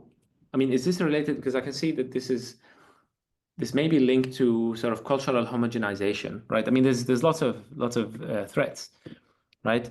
One is that that somehow there's cultural homogenization because everybody talks to, like, let's imagine that ChatGPT thinks in English, okay? Which I think there's people who even study this. Like, does ChatGPT think in English and then speak in another language, or does it think in the other language? And I think it's a fascinating question, you know, like if you do that kind of work. Does it think in language anyway? Well, people, I don't know. I think I've come across, I've heard something, you know, like that it may be thinking in, at least in using the embeddings on one language and then, you know, and then translating kind of later rather than thinking in the language of the question, right? Yeah, actually, I was looking yesterday the new sparse autoencoders. Yeah. And actually, just by the dimension of the language, you can actually, just by changing the say, oh, now it's Estonian, the output that is in English will go to Estonian just with changing this dimension of the sparse autoencoders. Oh, wow, okay. Yeah. It's like, is this new encoders that they actually make direction in the latent spaces. And then you can actually, by just moving one, the whole thing transmit to the other one. And it's quite interesting, actually. Is this just what you said? Used for translating things directly on the minutes. Interesting. Yeah, so I think, you know, I think this is still obviously a vast area with a lot of work that, you know, I'm not familiar with as well. So, but the question is, yeah, let's suppose that the machines always think in one language and that this shapes how they think, right? Like, so they, you know, does this lead to beyond just transmitting the word delve, but transmitting a way of thinking to other people, right? To humans, and thus kind of causing a homogenization in the way we conceive of things, you know, the way we think about problems, the way we conceive of ideas. Does this kind of reduce somehow the diversity of ideas? I have no clue. I think that's a fascinating question, right? So I think we're scratching the surface here with, like, you know, do people say delve more, right? Because well, I'm really interested in questions like this, actually. So this is kind of one thing. But I think on the other hand, I think in some way, LLMs can also, if we use them right? At the end of the day, they're tools, they're changing. So, you know, anything you say about them today may not be true next year. But we can use them in different ways. You know, we're free to use them. For example, it's possible. I mean, imagine, and if as a thought experiment, that you took an LLM back in time, you know, to the time of the pharaohs, and you trained it on speech from ancient Egypt, and so now you can talk to someone, you know, talk to an AI that's emulating somebody from that era, right? So it then, the AI, in this case, the LLM or multimodal model, is preserving culture, right? Like, it's preserving this way, their way of speaking, their way of thinking, and so on. So I think in some, you know, I think there's vast possibilities of using LLMs for kind of digital humanities as a, you know, you're not just preserving text, you're preserving you know, even a way of thinking, a way of speaking, the you know, the tonality of the voice and things like that. And this could be, if people can find a way to do this for like low resource languages and for like small communities, I think that would be very powerful. I don't know how good this, it can be done, but it's a technical Can problem. I would like to do a cross-reference to another Open Lab seminar session we had, which is one which I have cross-referenced, I think twice by now, which is Deni Vandricic, who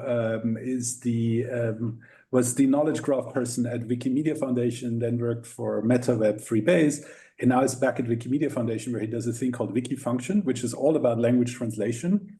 And one of the interesting things, which is not a solution, but something to consider here, is that the languages are essentially just labels on named entity or identified entities. And you can totally think free of the label. So multilingual kids, for example, may neither think in English or Estonian, but may think in some other kind of thing and attach a label on both. And that is, I think, particularly important once you have completely different phenomena, which may be continuous fluid dynamics or AlphaFold or even playing Go. You can learn sort of like moves by how they're categorized in a book or whatever, but you could also think natively in whatever Go as a dynamics is. And I think that is a really, really important thing. But why is this Deni Vandricic thing important? I think it's important because there is indeed a danger that we have these models, just like we have encyclopedias, which are large in English. So people actually sort of like move from whatever they speak in Addis Ababa to English, read the article there. And, if there is no recipe of how to do Wiener Schnitzel, they basically do Wiener Schnitzel how it's explained in English or German. While, the cuisine that is local doesn't have that advantage of being so well documented, even though it may be very, very, very interesting. So the kind of like cultural diversity may go out the door due to this sort of like effectively colonial effect. And I think that is something which is really, really important. While on the other hand, one needs to also, I think, be aware that like if you train on a small corpus, small language, like just take Estonian as an example, even if you train on all the news items, all the stuff that's in the libraries, maybe all the recorded language, you may have a very, very, very small subset of what actually is the Estonian culture. For example, you may actually miss the 22% of the people that speak Russian, but are part of culture while not speaking Estonian. I think that is a very, very important thing, which this danger that Christer is laying out is itself multidimensional and as such problematic. I mean, I agree with you. I think I can also speak for like if I ask ChatGPT to speak in Arabic in an Aleppo accent, my hometown, it really struggles. It kind of mixes a little bit of Egyptian dialect with, it kind of like it kind of fails. And yeah, I think it would be nice. Maybe there isn't enough written word. I mean, because in Arabic, we don't write the colloquial language, or at least we don't write it in a consistent manner. We write informal. But then I think it's just a matter of time, because these language models are being trained on text first and, YouTube videos and TikTok and so on. But then, then it will be recording people to, in their spontaneous conversations, like who knows what will happen when these models are trained on naturalistic interaction captured through augmented reality glasses by millions of people all over the world, right? Like the world is changing fast, and the data will surely be used to train these things.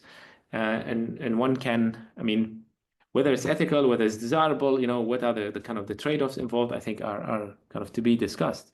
But one can imagine even going to a tiny community, right?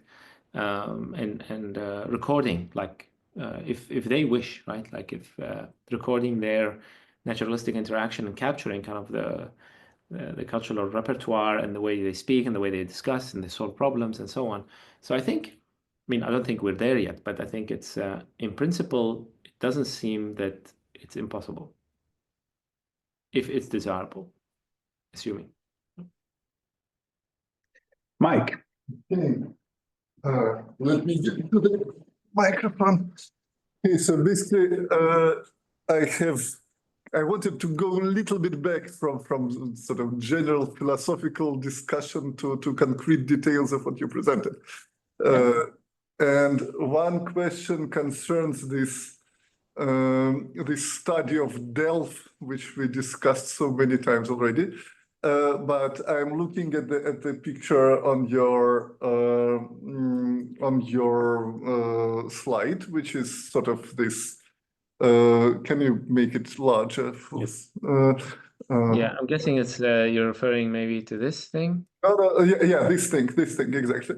And I have, as far as I remember, you explained that the orange one is DELV and the blue one is sort of artificially created control. Yes. And I have sort of a problem with this picture and a question related to this problem. Obviously, I'm worried about the control you use because control clearly fluctuates much less than the whole DELV itself. Which is, I think, and that means that large changes. If I see going forward, if I see a large change in control, it is much less probable that the large change in DELV itself. And the question number one: do you see it as a problem? And question number two is basically why they fluctuate so differently. Do you have any idea about that? And that is my first question. And second question will be, I guess, later when we fix this one. Yeah, that's a good point. I must say that first of all, this is an early version of the figure, so I haven't looked at the latest version of the figure, which may have resolved this because we tried different ways of essentially mapping. We tried different ways of constructing these controls by using different methods for picking the words whose linear combination is being optimized, right? So and if I remember correctly, the technique basically relies on minimizing the error in the mean. I mean, you're minimizing error, right? Like prediction error, and but I need to look into it because you're not trying to match the variance, as far as I know. Yeah. So. But it's something that I'll need to know. And the second question was related to another your lab experiment on the sort of cultural transmission. Basically, maybe I missed this thing. Have you explained what is exactly this discovery which is or is not transmitted? So yeah, what? So basically, the machines. I mean, there's lots of details, and I must say there was some other changes, like differences between the first and the second experiment that I don't recall now. But essentially, the strategy here is. Let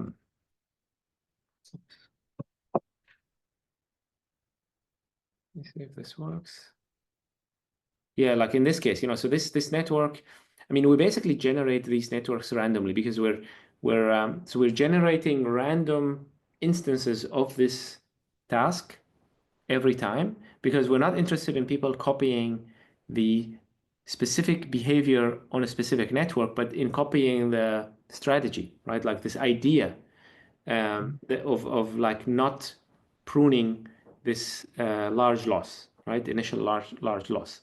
And that's what's being transmitted. Do people learn this? And we even track, we ask people to describe their strategy in words as well in order to kind of like understand qualitatively whether they actually got it. And we can see that people have understood this strategy when they saw it. So that's what's being transmitted. And basically, people are very unlikely to discover this because of the pruning. Because of the pruning, they don't discover that it pays. Because also they play this game, this task multiple times, right? But they don't, like, I think it's mentioned in this. Let me jump to this one. Yeah, so each person, as you can see here, basically for over 5 minutes, they do 6 unique networks. So they have a chance to kind of discover this in one network, and then maybe do a bit of exploration in one network, and then become more likely to do this costly exploration in the second network, right? But machines obviously can do more. They can do more exploration, and they can therefore discover this strategy. And also, they don't have this bias, right? This pruning. Okay, thank you. And just a brief comment that this whole setup, it looks very, very much like a sort of branching random process. So the question whether it will be transmitted in the end might just depend on whether human-to-human transmission is more than one on average. Yeah, exactly. So it really depends on like transmission error rates, which is, I mean, this is there's a big, it's a big question in the field of cultural evolution. For example, about a decade ago, there was a paper doing this and doing something like this and showing that larger groups are able to sustain more complex culture, again, because you can afford more transmission errors, right? So there's, but a lot of these people, a lot of this literature doesn't really, I think, model it in the end, it's a Markov chain, right? Like it's all of the stuff is Markov chains, yeah. And you can so a lot of insights from these stochastic processes actually translate to these situations. So it looks like the Markov chain, okay?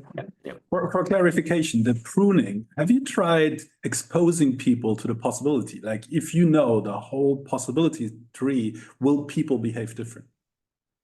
Because they still have to go through the bottleneck of 20%, right? Yeah, I mean, we're modeling a situation in which you're you're exploring a new environment and you don't know the structure of this environment, and we know that people have this kind of risk aversion, right? Like they don't want to, they systematically prune the trees in this way.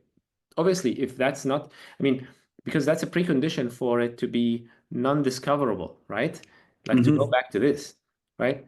So if it's easily discoverable by humans, then it's no issue, right? Humans are going to discover it, and then they're going to transmit it among themselves. But it's when it's difficult to discover by humans, and that could be for a variety of reasons. Like in our case, the difficulty came from a cognitive bias. In other cases, it could be another reason. It could be a complexity, right? Like it's just it's combinatorial complexity. There could be a whole other reasons why it's difficult for humans to discover some kind of adaptive knowledge. Thank you. I have a second question regarding this picture, but first, Mark on it. Hello. Yeah. No, it's just like very great talk. I was like very inspired by everything what you say. No, I'm just now. It's more like a common interest probably. Can you put the overall research where you had this? Yeah. No, the last one that you were having before.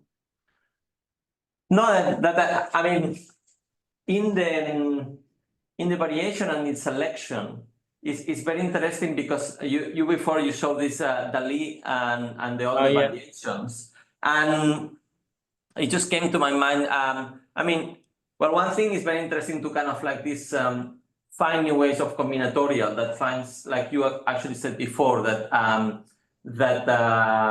finds combinatorials that are not easy to kind of make by human and so on. But then we do have also one problem, and like for example in the creative field, when we talk a lot here with LLMs, but now for example is emerging the field of text to video at large.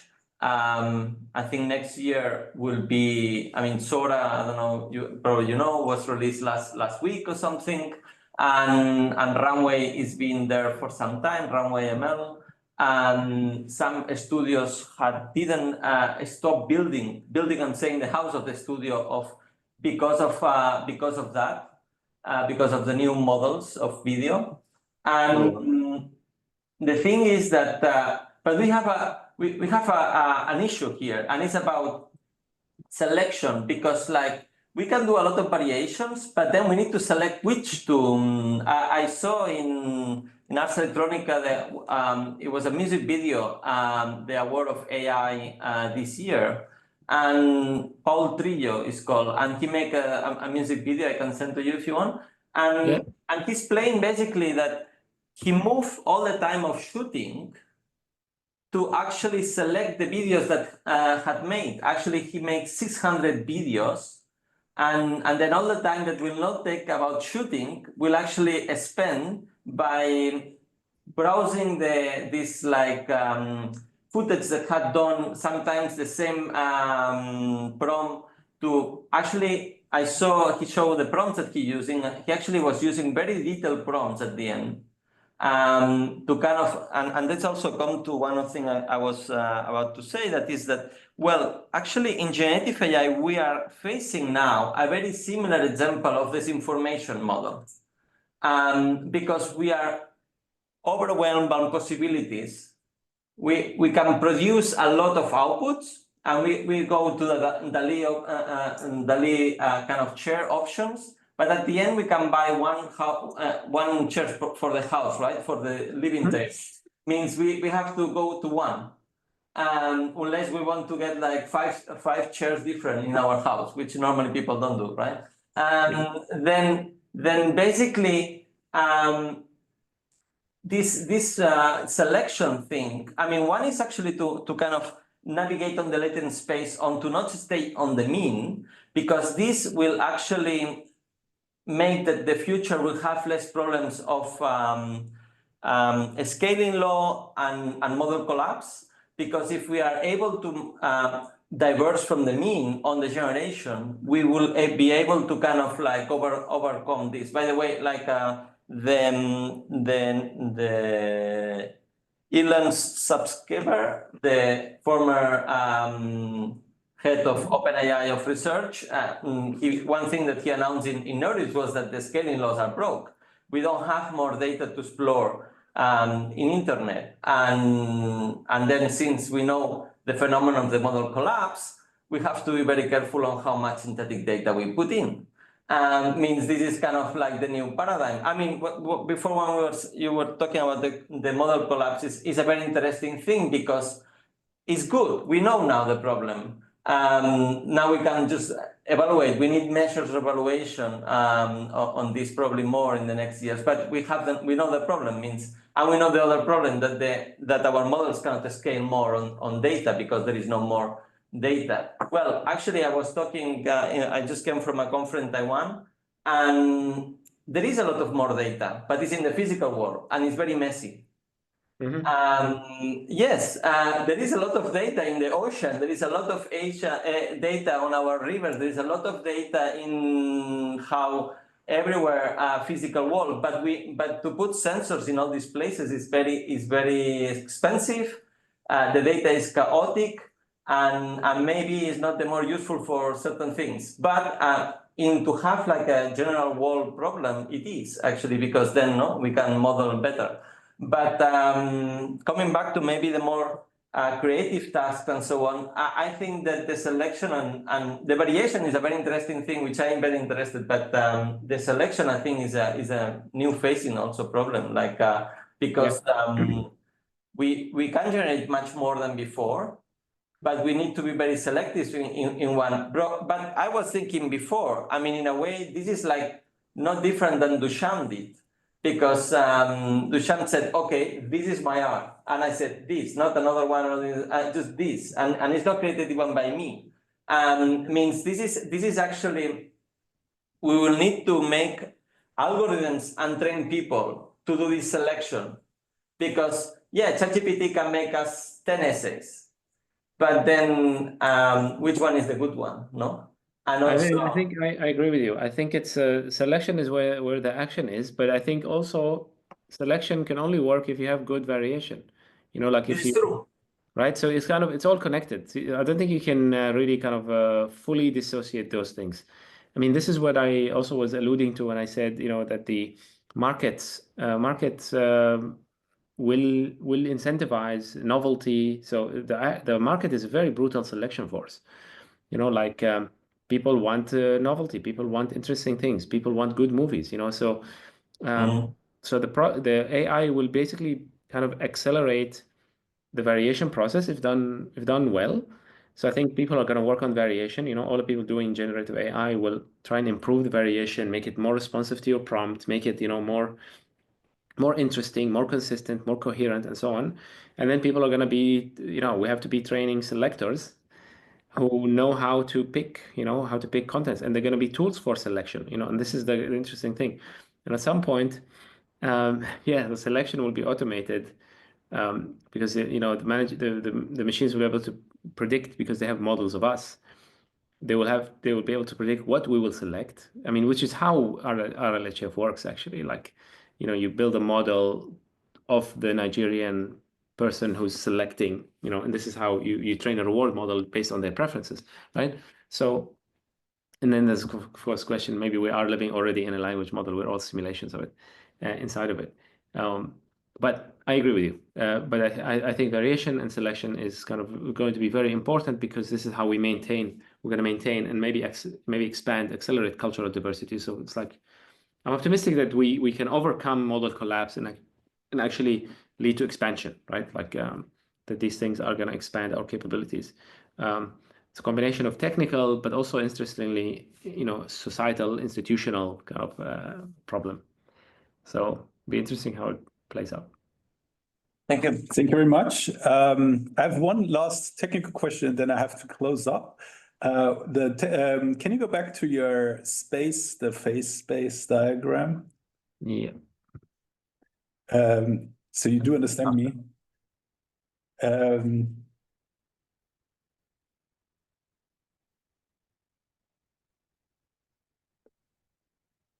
To anybody fascinated. Let me try to see. I think it's easier to find it this way. Okay. So the fun thing about this diagram is that it is a neat diagram, but for anybody who is sort of primed with complexity science or physics, this looks like a phase space. And, and it looks like, sort of a phase space of something that is a little bit more complicated, and other things, like there's this point where you have 3 phases meeting and stuff like that. So for those who are not familiar with this, because they come out in humanities, you're all familiar with the 3 main phases of water, which is solid, liquid, and gaseous. But there is actually 5 or 7. I don't know. There's an expert in the room. There is several phases of water, because water is crazy. And there's these weird points where multiple phases can come together because pressure and temperature and whatever. So is this serious? Is this a cartoon picture, or do you actually have that measured? And is there something like a phase space going on? It's a cartoon. Yeah, it's a conceptual cartoon. I mean, because how you're going to measure transmission difficulty, I mean, this depends on so many things. I mean, you could instantiate it in a specific context for discovery difficulty, but really it was meant to kind of like frame, like put forward our hypothesis, which we explore in a very limited way, right? Yeah, and that's the point. So we think that AlphaGo is in this shaded area, right? But in the end, and we're trying to kind of replicate that, right? But yeah, I think it's I mean, as you know, with complexity science, also like every phase space depends only on the model that you're presenting. This is, don't understand me wrong, it's not a critique. This is like not less epic. It's like something which may roll out, and then we can say, hey, 20 years ago, Iyad has shown a phase space. Because this is how good ideas and good science is born, where you have a hunch that this actually how it may work out, but we all know these boundaries are really hard to measure and stuff like that. But that is a really interesting inspiration maybe for ongoing research. Thank you. So, yeah. The other thing is we've used the 2 hours. This was a very, very exciting discussion. And so what will happen in the next week, we will put all 5 videos as a quintuple feature before Christmas online. So people can have fun throughout the holiday break in January. And then the Open Lab seminar will return with surprises in the spring semester. And so far, this was an amazing journey. And so we hope to see everybody back, whoever is here or watches this later online, check out what else has happened. So far, we have, I think, around 65, 70 of these 2-hour sessions. And as we sort of like, as an intention since the beginning it's not us that define what cultural data analytics is. And this is like, Iyad knows that. 2 days after, or like the day after your machine culture paper came out, where you have a really bold 3-line definition of what culture is. I'm like from art history, we don't define art, we don't define culture. So we thought like, oh, let's invite 75 people to that, which actually, you know, everybody can have their own 3-liner and somebody will win out. And so there's definitely a lot of things that need to happen and need to be analyzed and so on. This whole thing is a dynamic system. So one thing I look forward to in the future, we have seen a lot of awesome research, but that is very heavily influenced by variation and selection, which is Darwinian selection. And if you imagine, do you want to live in a world where there is Darwinian kind of selection going on, where a machine selects what you're allowed to do, or where there even needs to be a selection? This is sort of something where a world in which we live, maybe we don't have to have that kind of thing. And there is also science necessary in order to figure out how that can roll out. And nature, as always, has niches where, you know, there may be different things going on other than sexual selection a la Darwin. So this thing is certainly something which will blow up, no matter if we call it cultural analytics, no matter if we call it machine culture, these things will grow. And we hope you take this as an inspiration. And Iyad, we thank you a lot for having you today. And thank you so much. And thank you for all the great questions. And I should also say, you know, just give a shout out to Levin, Thomas, and Anne-Marie, who are responsible for this figure. That I agree is brilliant. Okay, very, very cool. So y'all, if this is only the first video you see, please watch Chevin West and Carl Bergstrom, watch Vittorio Loreto, watch Mariah Maya, watch Alexandra Arkhipova and Iyad Rahwan again. Thank you very much. Bye-bye. Thank you. Thanks, everyone.